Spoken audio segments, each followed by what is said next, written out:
Bunge TV.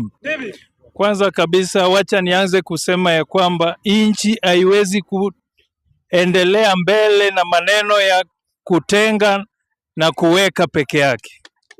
Ili nchi iendelee mbele vizuri kiuchumi, lazima tukue na viongozi ambao wanajibikia yale ambayo yanatoka kwa midomo yao.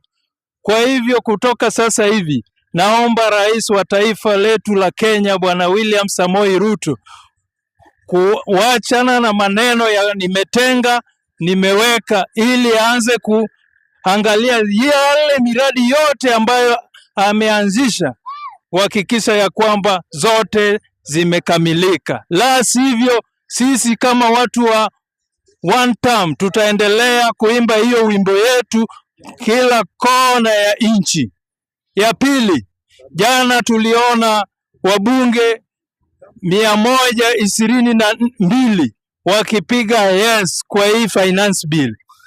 Ukweli ni kwamba hao wabunge sio wabunge ya wananchi, ni wabunge ya serikali. Kwa nini ninasema hivyo? Kwa sababu hawawezi kusimama na sisi kama raia.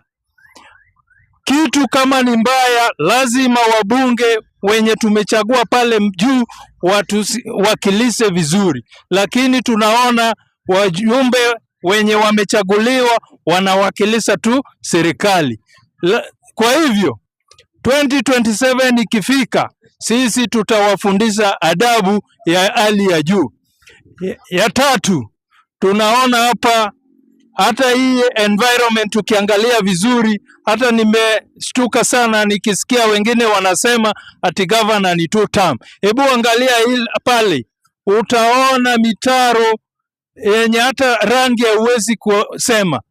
Na tuko na governor hapa Nairobi. Huyo governor anafaa aende nyumbani, hata afai hata kusimama tena ati anataka kiti, kwa sababu amefeli na wale ma MCS wake wote.